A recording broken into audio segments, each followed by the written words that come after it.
It was on a Monday, April 2nd. I was cruising in the vicinity of Betelgeuse when a meteor no larger than a lima bean pierced the hull. The meteor shattered the drive regulator and part of the rudder, and the rocket lost all maneuverability. I put on my spacesuit, went outside and tried to fix the mechanism, but found I couldn't possibly attach the spare rudder without the help of another man. The constructors had foolishly designed the rocket in such a way that it took one person to hold the head of the bolt in place with a wrench and another to tighten the nut.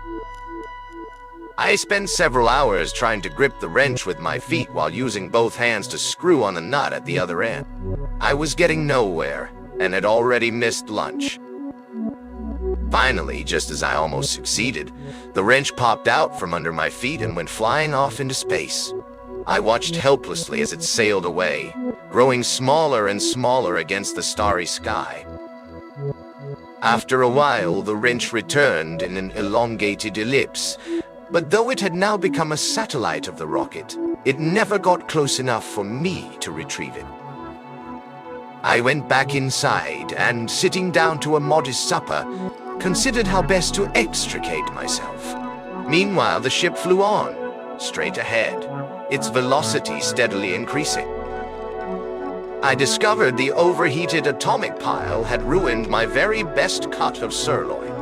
I'd been keeping it in the freezer for Sunday. I momentarily lost my usually level head. I burst into a volley of the vilest oaths and smashed a few plates. This did give me a certain satisfaction, but was hardly practical.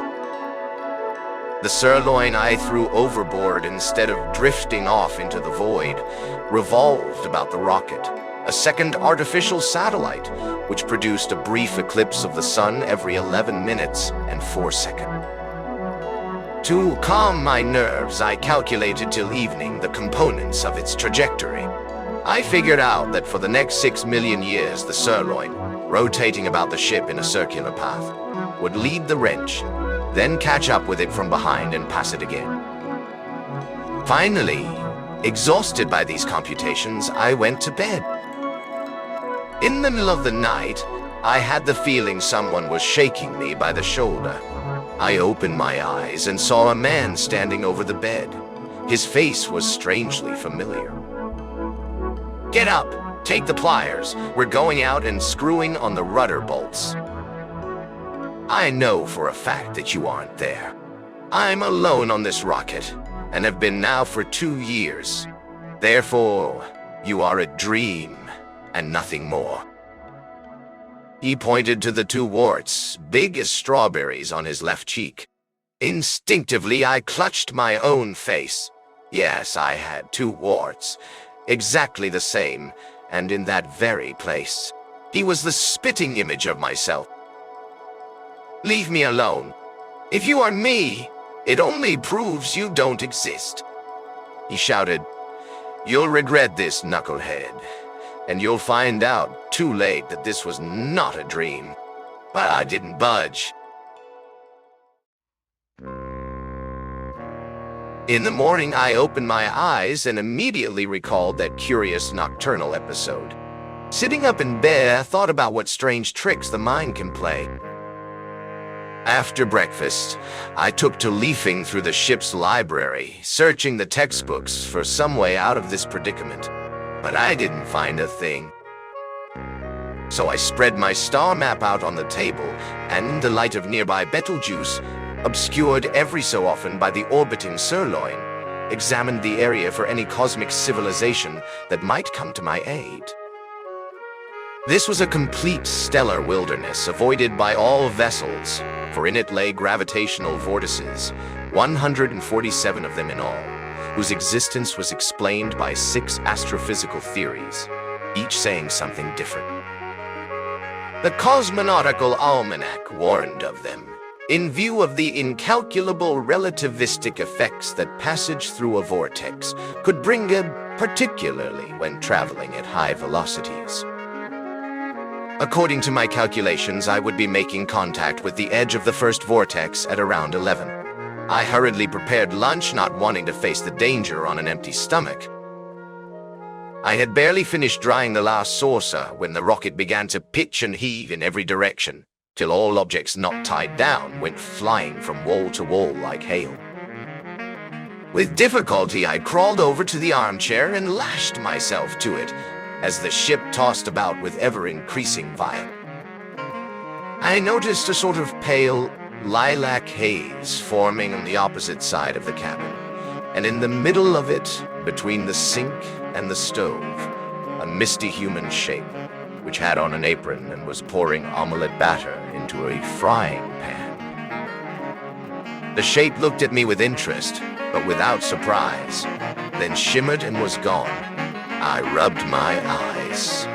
I attributed the vision to a momentary aberration. A thick volume of the general theory of relativity came whirling past my chair, and I grabbed for it, finally catching it on the fourth pass. At last, I found the right chapter. It spoke of the manifestation of the time loop, the bending of the direction of the flow of time in the presence of gravitational fields of great intensity, which might even lead to the complete reversal of time and the duplication of the present. I knew that if I could turn the ship's bow towards the galactic pole, it would intersect the vortex gravitationis Pinkenbaki, in which had been observed more than once the duplication, even the triplication, of the present. The controls were out, but I went down to the engine room and fiddled with the instrument so long that I actually managed to produce a slight deflection of the rocket towards the galactic pole. The ship fell into the center of the vortex at around midnight. Its girders shook and groaned until I feared for its safety. But it emerged whole and once again was wrapped in the lifeless arms of cosmic silence. I left the engine room, only to see myself sound asleep in bed. I realized at once that this was I of the previous day from Monday night. Without reflecting on the philosophy of the singular event, I ran over and shook the sleeper by the shoulder. But the sleeper merely opened one eye and told me that not only was I rude, but didn't exist, being a figment of his dream and nothing more. I tugged at him in vain, even attempted to drag him bodily from the bed. He wouldn't budge, stubbornly repeating that it was all a dream. Even the warts did not convince him. He turned his back to me and started snoring. I sat down in the armchair to collect my thoughts and take stock of the situation. I'd lived through it twice now, first as that sleeper on Monday, and then as the one trying to wake him, unsuccessfully, on Tuesday. Since the Monday me slept on, I remembered that on that night, I had slept through to the morning undisturbed. I saw the futility of any further efforts to rouse him. I decided to write myself a letter and pin it to the pillow. No sooner did I sit at the table with pen and paper than something started rattling in the engines, so I hurried there and poured water on the overheated atomic pile till dawn. While the Monday me slept soundly, licking his lips from time to time, which galled me no end, I poured water on the overheated atomic pile till dawn. Hungry and bleary-eyed, for I hadn't slept a wink, I set about making breakfast. I was just wiping the dishes when the rocket fell into the next gravitational vortex. I saw my Monday self staring at me dumbfounded, lashed to the armchair, while Tuesday I fried an omelet.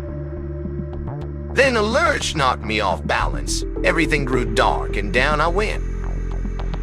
I came to on the floor among bits of broken china. Near my face were the shoes of a man standing over me. "Get up," he said, lifting me. "Are you all right?" "From what day of the week are you?" Wednesday. Come on, let's get that rudder fixed while we have the chance." "But where's the Monday me?" "Gone. Which means, I suppose, that you are he." "How is that?" "Well, the Monday me on Monday night became Tuesday morning, the Tuesday me, and so on." "I don't understand." Doesn't matter. You'll get the hang of it. But hurry up, we're wasting time. Just a minute. Today is Tuesday. Now, if you are the Wednesday me, and if by that time on Wednesday the rudder still hasn't been fixed, then it follows that something will prevent us, since otherwise you, on Wednesday, would not now, on Tuesday, be asking me to help you fix it. Nonsense! The rocket's existence is patched. In places it's Tuesday. In places Wednesday. Perhaps even a bit of Thursday. Time has simply become shuffled up in passing through these vortices. But why should that concern us, when together we are two and have a chance to fix the rudder? And consequently, you're as stubborn as a mule. You'll regret this. My only consolation is that you too will be infuriated by your own pig-headedness, just as I am now, when you yourself reach Wednesday. Ah, wait. Do you mean that on Wednesday, I, being you, will try to convince the Tuesday me, just as you are doing here, except that everything will be reversed? But of course, that's what makes a time loop. Hold on, I'm coming. Yes, it makes sense now. But before I could get up off the floor, we fell into a new vortex, and the terrible acceleration flattened us against the ceiling. The dreadful pitching and heaving didn't let up once throughout that night. Then, when things had finally quieted down a little, the volume of the general theory of relativity came flying across the cabin and hit me on the forehead with such force that I lost consciousness.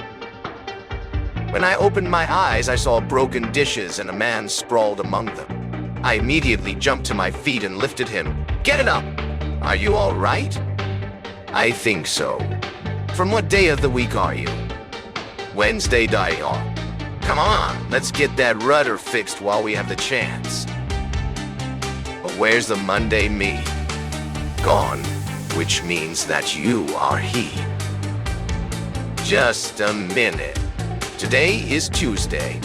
If you are the Wednesday me, and if by that time on Wednesday the rudder still hasn't been fixed, then it follows that something will prevent us. Wouldn't it be best then for us not to risk going outside? Nonsense. Look, I'm the Wednesday me, you're the Tuesday me. And so we quarreled in opposite roles. He did in fact drive me into a positive fury, persistently refusing to help. It did no good calling him pig-headed and a stubborn mule. When at last I managed to convince him, we plunged into the next gravitational vortex.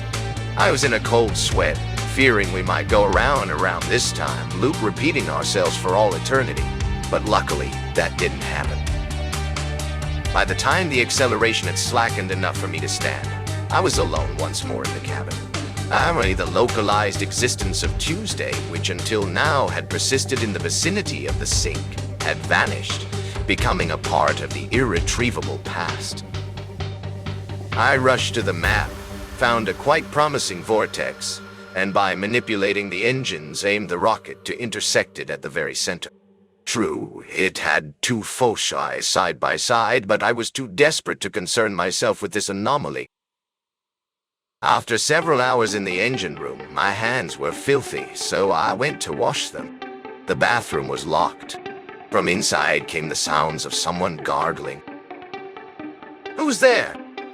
Me. Which is that? Ijon Tichi. From what day? Friday, Danny. What do you want? It was Wednesday evening and he came from Friday. Where then was Thursday? In the meantime, the Friday me still wasn't letting me into the bathroom, taking his sweet time, though I pounded on the door insistently. Feeling dizzy, I jumped back from the door. For yes, I did hear some commotion in the cabin. A man was standing there, pulling the tool bag out from under the bed. You're the Thursday me? Right. Here, give me a hand. Will we be able to fix the rudder this time? I don't know. it wasn't fixed on Thursday? Asked the Friday me. Hey there, Friday me. Has the rudder been fixed? Not on Friday. Why not? He opened the door. His head was wrapped in a towel, and he pressed the flat of a knife to his forehead, trying to reduce the swelling of a lump the size of an egg. He was putting back a siphon of seltzer with his free hand. What gave you that? Not what, who. It was the Sunday me. The Sunday me? But why? That can't be. Well, it's a long story. But it turned out there was only one spacesuit between us. Therefore, we could not both leave the rocket at the same time, and our plan was completely ruined. Blast! I should have put on the spacesuit to begin with and kept it on. But you, as the Thursday me, you ought to have remembered. I had the spacesuit, but the Friday me took it. Excuse me, but you already had your meals on Wednesday. What makes you think you can eat a second Wednesday supper? These rations are mine just as much as yours. I am you, you are me, so it makes no difference. What sophistry! Wait, that's too much butter. Are you crazy? I don't have enough food for this many people. The skillet flew out of his hand and I went crashing into a wall. We had fallen into a new vortex. My only thought was to get to the corridor where the spacesuit was hanging and put it on. And in that way, when Wednesday became Thursday, the Thursday me, would be wearing that spacesuit. And if I didn't take it off for a single minute, I would obviously be wearing it on Friday also. When it weakened just a little, I began to inch my way across the floor toward the door. Meanwhile, I noticed that the Thursday me was likewise heading for the door, crawling on his belly toward the corridor. After about an hour, when the vortex had reached its widest point, we met at the threshold, both flattened to the floor. What day of the week are you? Thursday, me. The gravitation subsided noticeably. I got up and ran to the corridor. Just as I grabbed the spacesuit, he tripped me, pulling it out of my hands, and I fell flat on my face. You dog! Tricking your own self. That's really low. Suddenly, a strange force threw him from the suit. As it turned out, someone was already inside. For a moment, I wavered, no longer knowing who was who. You, Wednesday. Hold back Thursday. Help me. Give me the spacesuit. Get off. Don't you realize I'm the one who should have it? For the reason, fool, that I'm closer to Saturday than you, and by Saturday there will be two of us in suits. But that's ridiculous. At best you'll be alone in the suit on Saturday like an absolute idiot, unable to do a thing. Let me have the suit. If I put it on now, then you'll be wearing it on Friday and I will on Saturday, and so there will then be two of us. In the first place, there is no one here for you to call Thursday, since midnight has passed and you are now the Thursday me. And in the second place, it'll be better if I stay in the spacesuit. It won't do you a bit of good. Why not? If I put it on today, I'll have it on tomorrow too. You'll see for yourself. After all, I was already you on Thursday, and my Thursday has passed. He grabbed it from me, and I chased him through the engine room and then into the cabin. I ran to the engine room where I had noticed a heavy pipe lying on the floor. I picked it up and, thus armed, dashed back to the cabin. I'm not Thursday, I'm the Sunday me. He tried to kick me, but spacesuit boots are very heavy. And before he could raise his leg, I let him have it over the head. Not too hard. I knew that when I went from Thursday to Friday me, I would be on the receiving end, and wasn't particularly set on fracturing my own skull.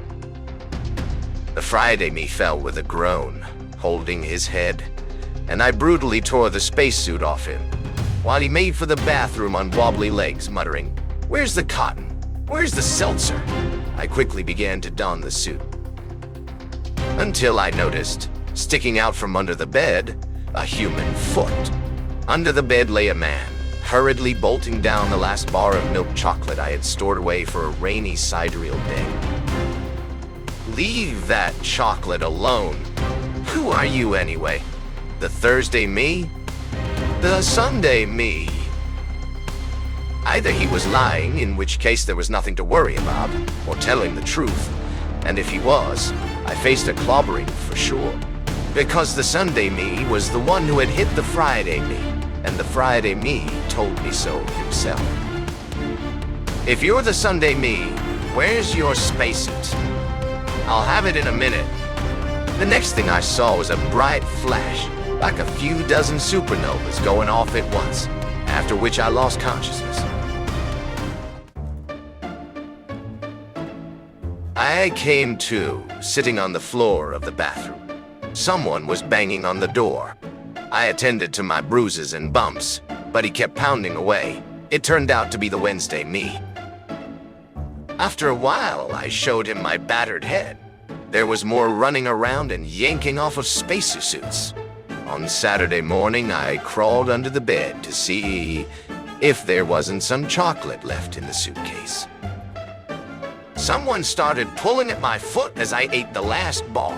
I no longer knew just who this was, but hit him over the head anyhow, pulled the spacesuit off him, and was going to put it on when the rocket fell into the next vortex. When I regained consciousness, the cabin was packed with people. There was barely elbow room. As it turned out, they were all of them me, from different days, weeks, months, and one. So he said, was even from the following year. There were plenty with bruises and black eyes, and 5 among those present had on spacesuits. But instead of immediately going out through the hatch and repairing the damage, they began to quarrel, argue, bicker, and debate. The problem was who had hit whom and when. The situation was complicated by the fact that there now had appeared morning me's and afternoon me's. The majority of the Emmys present were lying like mad. The noise and confusion were such that you could make yourself understood only by screaming at the top of your lungs. At last, the ones wearing spacesuits started slugging it out with the ones who were not. I tried to introduce some sort of order into that absolute chaos, and finally, after superhuman efforts, succeeded in organizing something that resembled a meeting. The one from next year, having seniority, was elected chairman by acclamation. We appointed an elective committee, a nominating committee, and a committee for new business, and 4 of us from next month were made sergeants at arms. In the meantime, we had passed through a negative vortex, which cut our number in half, so that on the very first ballot we lacked a quorum and had to change the laws before proceeding. First, the candidates already chosen disappeared, and then the Tuesday me showed up with the Friday me, who had his head wrapped in a towel, and they created a shameful scene. Upon passage through a particularly strong positive vortex, we hardly fit in the cabin and corridor, and opening the hatch was out of the question. There simply wasn't room. Here and there, I even caught a glimpse of the close-cropped heads of children, that is, of myself from the halcyon days of boyhood. The children sobbed that they were being squashed in the crowd and called for their mommy. We turned in this matter to a hoary old gentleman who, slightly palsied, was standing idly in the corner. He began to speak at great length of his children and grandchildren, then passed to his cosmic voyages. Of the one now taking place, the only one of interest to us, the old man had no recollection whatever, owing to his generally sclerotic condition. He went on evasively, time and again returning to his high connections, decorations, and grandchildren. Finally, we shouted him down and ordered him to hold his tongue. The next 2 vortices cruelly thinned our ranks, and suddenly the place was deserted. I was sitting on the floor, puffy-eyed, in my strangely spacious cabin, surrounded by broken furniture, strips of clothing, ripped-up books. The floor was strewn with ballots. According to the map, I had now passed through the entire zone of gravitational vortices. About an hour later, I looked out in the corridor and discovered, to my great surprise, that the spacesuit was missing. But then I vaguely remembered. Right before that last vortex, 2 little boys had sneaked out into the corridor. Struck by a sudden thought, I ran to the controls. The rudder worked. So then those little tykes had fixed it after all, while we adults were stuck in endless disagreements. I imagine that one of them placed his arms in the sleeves of the suit and the other in the pants. That way they could have tightened the nut and bolt with wrenches at the same time, working on either side of the rudder. The empty spacesuit I found in the airlock behind the hatch. I carried it inside the rocket like a sacred relic, my heart full of boundless gratitude for those brave lads I had been so long ago. And thus concluded what was surely one of my most unusual adventures. I reached my destination safely, thanks to the courage and resourcefulness I had displayed when only 2 children. It was said afterwards that I invented the whole thing, and those more malicious even went so far as to insinuate that I had a weakness for alcohol. But that is how people are. They'll willingly give credence to the most far-fetched drivel, but not to the simple truth, which is precisely what I have presented here.